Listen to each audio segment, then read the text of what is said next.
그 뭐 이렇게 그대로 하게 되면 뭐 그런가 보다 하는데 디렉트 버딕은 알아야죠 뜻을. 디렉트 버딕은 주리가 하는 게 아니고 우리가 판사가 저지가 하는 거죠. 판사가 하는 거고 판사 입장에서 뭘까요? 일반적인 합리적인 배심원들이 그죠? 편결을 하더라도 뭐 증거가 충분치 않다 그냥 충분히 봐서는 여러 가지 증거로 봐서는 합당한 증거가 있을 수 없다고 판단하게 되면 이렇게 지시적인 편결을 이제 판사가 내릴 수 있는데 주로 이제 민사에서인 거죠. 민사에서 되는 거지만 이게 이제 형사는 이게 할 수가 없죠. 형사에서 있을 수 없죠. 왜냐하면 이렇게 인권과 관련된 문제를 이제 대충 이제 증거적 가치가 있느냐 뭐 그죠? 증거의 내용을 보고 그냥 배심원을 통하지 않고 판사가 내리기 힘들죠. 근데 이제 민사 같은 경우는 이제 이렇게 합리적인 또 판사가 또 합리적인 배심원 입장에서 볼 때 충분하게 그렇게 우리가 인정된다 그러면 이렇게 할 수도 있는 거죠. 그렇지? 우리 같으면 이제 판사의 재량인데 재량에 속하는 그런 내용이죠. 이것도 미국에서도 판사의 재량이 이제 있기 때문에 이렇게 디렉트 버딕이 인정되는 거죠. 이런 내용들은 여러분들이 이것도 필기해서 잘 내용을 파악을 하셔야지 그냥 뭐 영어 글자로만 되어 있다고 해서 이해가 되는 건 아니잖아요. 그래서 이제 판결에서 피고가 뭐라고 이제 증언했냐면 자신과 박사는 동료네요. 회사의 동료네. 가끔 이제 모여서 술 한잔도 하고 소셜라이즈 되네. 사건이 있었던 날 어느 날 두 사람이 일을 일찍 한 3시경에 끝을 마치고 이게 좋은 직장이네. 또 낚시를 갔어요. 또 쇼가 그죠? 쇼라는 사람이 피곤이 이 사람이 내가 운전할게. 그러니까 이제 원고의 망자죠. 망고의 차가 아마 그렇게 샵에 있는 것 같아요. 어떤 뭐 고장이 났는지 하여튼 정비소에 있었기 때문에 두 사람이 이제 3시간 정도 낚시를 하고 또 마리나 그죠? 마리나를 가서 마리나 주로 이제 뭐 해안가죠. 해안가에 있는 시설물들을 그래서 이제 보트도 보고 또 저녁 10시까지 이렇게 신나게 또 당구도 하고 포켓볼이죠. 치고 그때 이제 또 나이트클럽 가고 이게 이 사람들이 이렇게 동료는 좋은데 끝까지 노네요. 원 없이 놀았어. 원 없이 죽어도 되는 건지 모르겠네요. 그래서 여기서 하여튼 원 없이 놀다 보니까 원 없이 죽는 그런 결과에 돌입했어요. 그래서 하이웨이 101이네. 미국의 하이웨이 101은 저 캘리포니아 제일 왼쪽에 있는 그 도로인데 국도인데 이게 캘리포니아 아마 그 케이스가 아닌가요? 101 같으면. 그래서 저쪽 샌디에고에서 저쪽 오레곤 위에까지 있죠. 더 올라가면 저쪽 밴쿠버까지 올라가는 그건데 그런 이제 고속도로죠. 그래서 클럽까지 여기서 클럽 가가지고 술 한잔 먹으면서 뭐 이렇게 언쟁이 있었나요? 언쟁이 있었고 박사가 먼저 이제 또 욕을 했네요. 욕을 하고 피고로 하여금 이 차를 뭐 운전하다 보니까 야 여기 세워 그랬죠. 세워. 그러니까 피고가 이제 차에 숄더 쪽에 갓길이죠. 이 숄더라는 갓길이에요. 갓길에다가 이제 세운 거죠. 갓길을 처음으로 우리나라에서 그 용어를 쓴 사람이 그 무슨 이효령 전 문화부 장관이라고 그러더니 갓길이라고 갓길이 하여튼 뭐 우리나라 순수한 말이네요. 갓길에다가 이제 차를 놓고 박사가 이제 차에서 내려서 이제 담배를 이제 피우고 피고 입장에서 뭘까요? 박사가 이제 담배 한 대 피우고 차에 다시 오겠지 하고 이제 생각했고 하지만 이제 박사는 차 타기 싫다는 얘기죠. 하이웨이에서 이 고속도로 상에서 이게 또 술 한 잔 먹고, 그러니까 이게 정신 나갔나요? 그래서 쇼가 이제 결국은 살짝 이제 뭐 어떻게 보면 좀 시키라, 예? 감정이 좀 상해 있는지 좀 시키기 하기 위해서 조금 이제 한번 달려보는 거죠. 내가 가면 어떨까 생각해서 이제 학교를 개조한 거죠. 그래서 한 1마일 다운 운전을 해서 다시 돌아오니까 박사가 이제 결국은 이제 고속도로 이제 이 길을 넘으려고 그러죠. 넘으려 하다가 결국은 트럭에 치운 거죠. 참 이렇게 참 어처구니 없는 이제 사건이죠. 참 이렇게 사건이 이제 전개가 됐어요. 정신없이 놀다가 정신없이 죽었네. 그죠? 한마디로. 정신없이 놀다 정신없이 죽. 정신을 죽을 때도 차려야지. 우리가 피고가 뭐라고 정언했냐면, 자, 두 사람이 뭐 당구 치면서 맥주는 우리가 마셨다 하더라도 박서가 뭐 그렇게 뭐 많이 마신 것 같지 않았다는 거죠. 많이 마신 것 같지 않았다. 그래서 이제 이 톡시콜로지라는 소위 독성이죠. 독성 물질 파악하는 이제 피에서 뽑아내서 이제 독성 물질이 있는지. 그다음에 오톱시죠.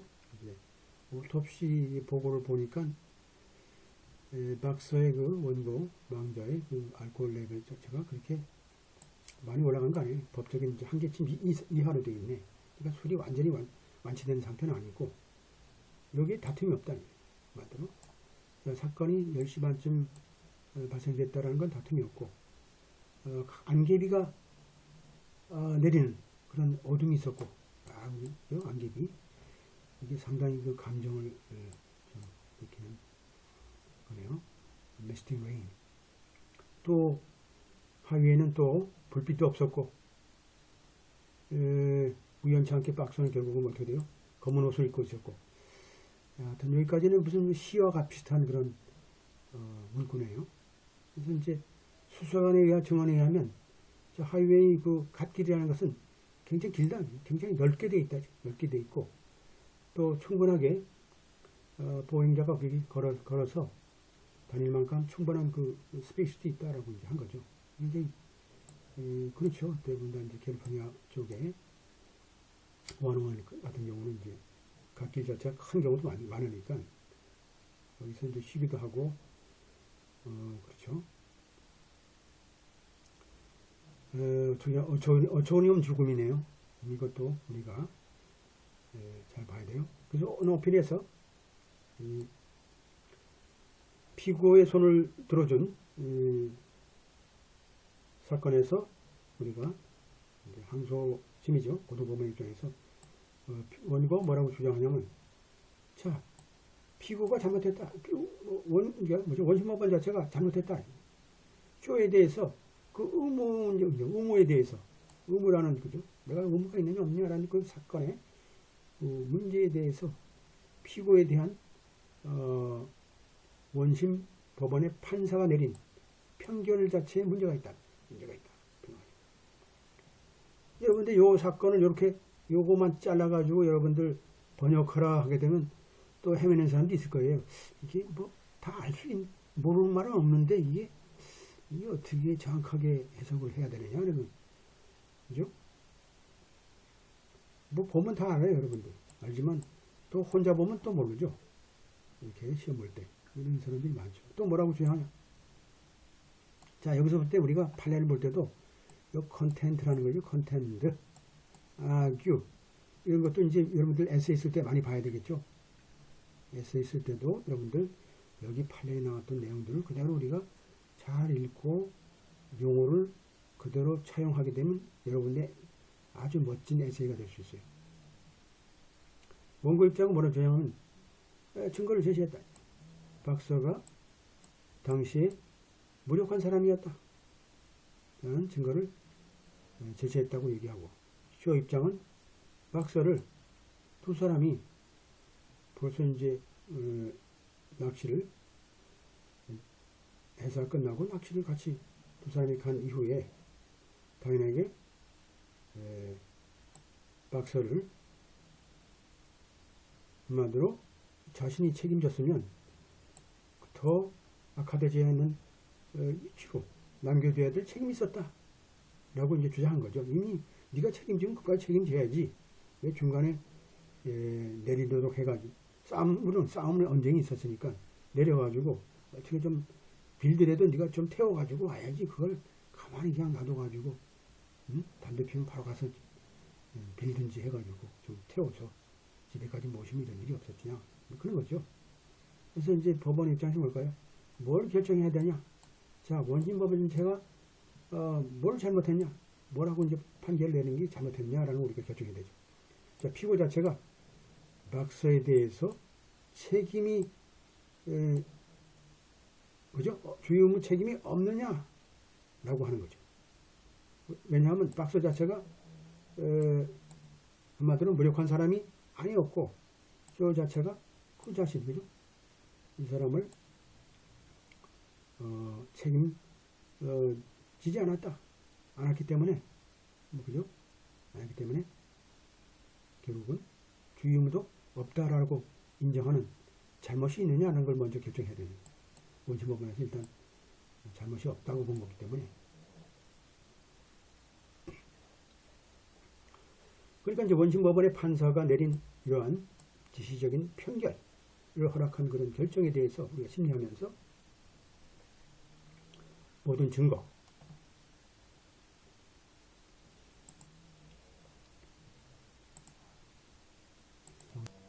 잠깐요.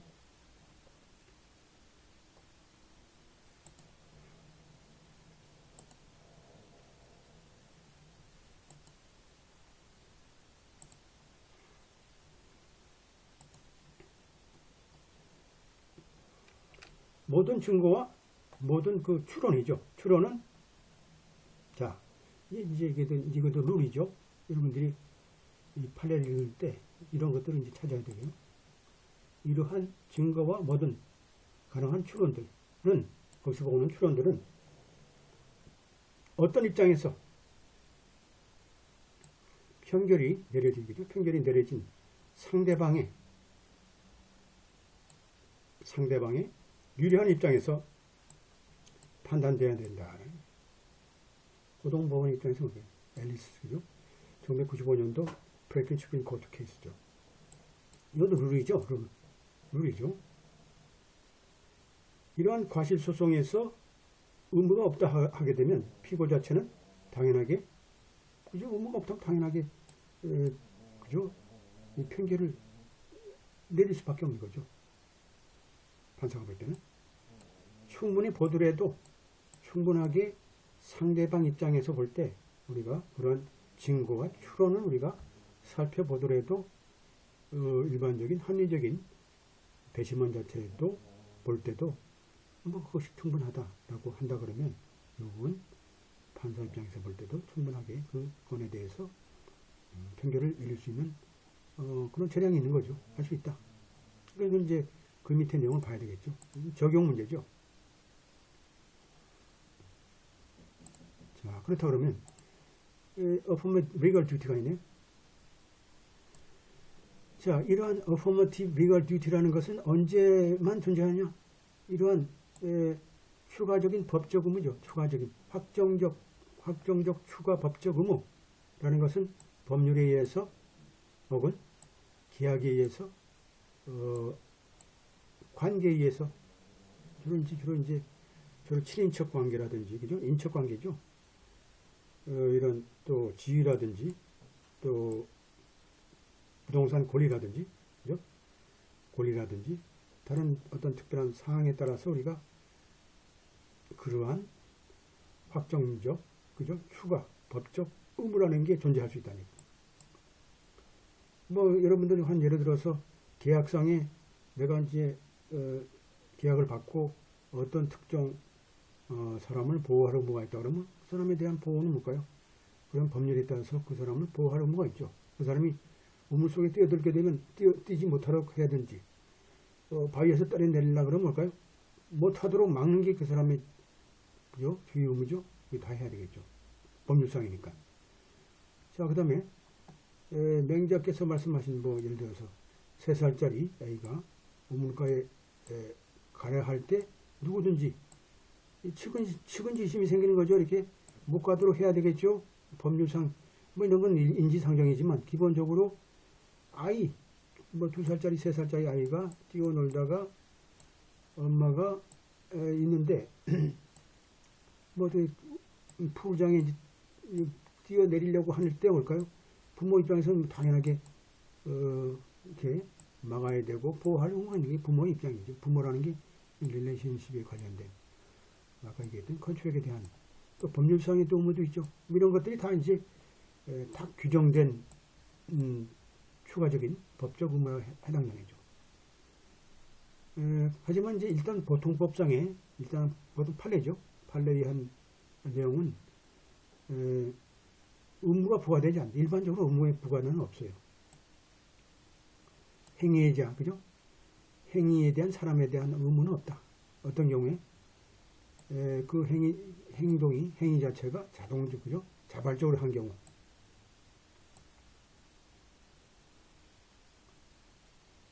하지만 본인 행위를 자발적으로 하는 경우, 여기 앞에는 일반적으로는 뭐 주의무가 없죠. 필요 없죠. 남한테 뭐 할 게 없는데 일단 자발적으로 하는 경우는 그 행위자는 당연하게 합리적인 주임을 할 의무가 있다는 거죠. 우리가 배웠죠. 이거는 이게 이제 우리가 이제 하나의 룰 중에 하나죠. 룰이죠. 우리가 주임무라는 게 어디까지 우리가 확장될 수 있느냐, 법률에 해석하느냐, 계약이냐, 관계에 따라 그러냐, 주의라든지 부동산, 그죠? 권리라든지. 우리가 이제 부동산을 볼 때도 뭘까요?